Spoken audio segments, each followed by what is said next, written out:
Get ready for a high-octane dive into the legends who defined glamour and grit. We are kicking things off with a deep look at 10 old Hollywood stars who became queer icons, from the cinematic tornado that was Judy Garland to the trailblazing gender defiance of Joan Crawford and the complex, legendary lives of Rock Hudson, James Dean, Gloria Swanson, Marlene Dietrich, Katharine Hepburn, Greta Garbo, Elizabeth Taylor, and Tab Hunter. Tired of dropping your phone or struggling to prop it up? Meet the PopSockets phone grip with expanding kickstand in black, your new must-have accessory. Don't miss out. Grab yours today. Click the link in the video description to shop now on Amazon. Next, we pivot to a major life update from Sopranos star Jamie-Lynn Sigler. She is getting brutally honest about why she finally fled the pressure of Hollywood for a quieter life in Texas, opening up about her long-hidden battle with multiple sclerosis and the powerful new memoir that captures her journey toward acceptance. The drama is reaching a fever pitch with far-right pundit Nick Fuentes. We are breaking down the bizarre meltdown he had after his own devoted Groyper followers appeared on a CNN segment, proving that even for a movement built on hate, their leader has a surprisingly thin skin when it comes to the look and reputation of his base. Finally, we are sitting down with the legendary 90s alt-rock pioneers' failure as they dissect the making of their potentially final record, Location Lost. From the heavy toll of health scares to the raw reality of band dynamics, hear the stories behind their return and why this might be the end of the road. If you love staying in the loop on the biggest stories in music and pop culture, hit that subscribe button and ring the bell so you never miss an update. Is it a drag show, or is it a classic film from the golden age of Hollywood? Honestly, half the time you can't tell the difference, and that is exactly the point. Today, we're peeling back the velvet curtain on 10 old Hollywood legends who became the ultimate queer icons. These stars didn't just make movies, they defined an aesthetic, a struggle, and a community. First up, let's talk about Judy Garland. If the queer experience were a small farmhouse in the middle of the Great Depression, Garland hit it like a cinematic tornado. She gave us the secret code, friend of Dorothy, and transformed from a Kansas girl into a global icon who literally defined camp. She was the original storm that paved the way for everyone else. Then there's the indomitable Joan Crawford. She was a master of high drama, but she was also a pioneer in gender defiance. When she stepped into that indie western Johnny guitar, wearing pants and packing heat, she wasn't just acting, she was breaking the mold. She taught us that glamour isn't just about being pretty, it's about being powerful. We also have to look at the tragic, beautiful paradox of Rock Hudson.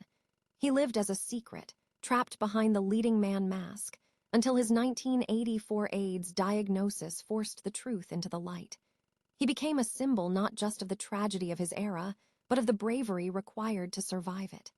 And speaking of bravery, look at Elizabeth Taylor. She wasn't just an icon for her talent. She became the Joan of Arc of the AIDS crisis, standing shoulder to shoulder with her friends when the world turned its back.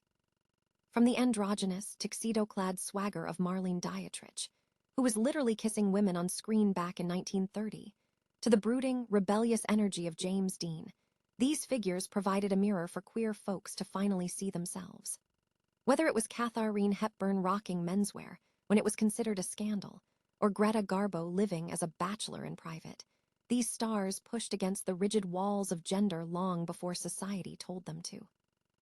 And let's not forget the late-blooming revolution of Tab Hunter, who went from Hollywood heartthrob to an icon who finally found his truth, and Gloria Swanson, whose ready for my close-up energy remains the blueprint for every diva who followed. These stars didn't just walk the red carpet, they created a legacy of resistance, style, and authenticity that still fuels pop culture today. Which of these icons resonates with you the most?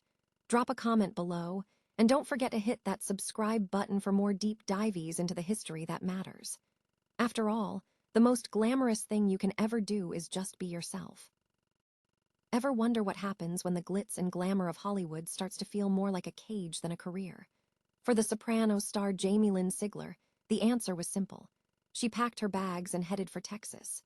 It is a move that sounds like a typical celebrity pivot, but for Sigler, it was actually a profound act of survival.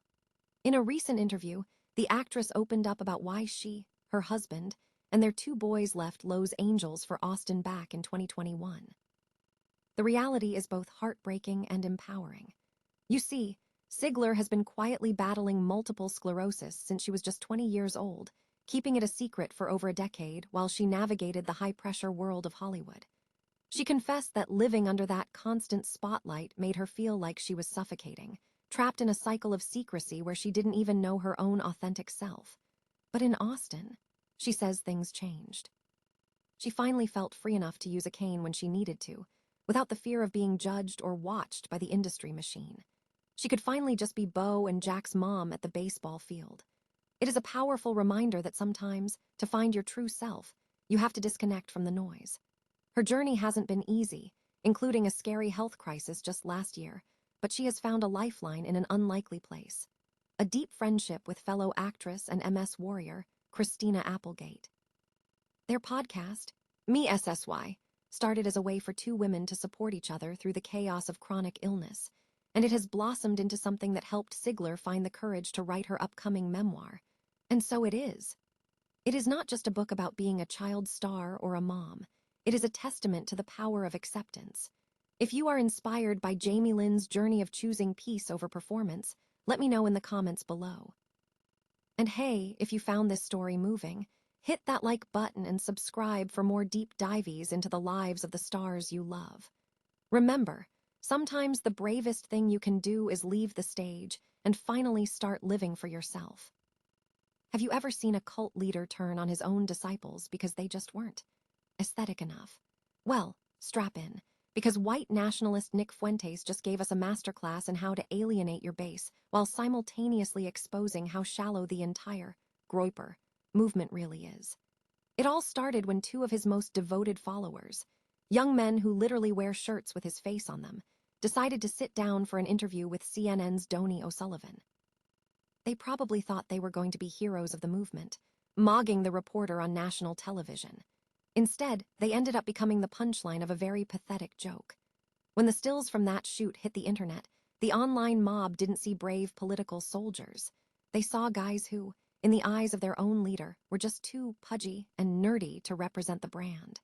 Fuentes didn't just distance himself. He launched a full-scale social media meltdown.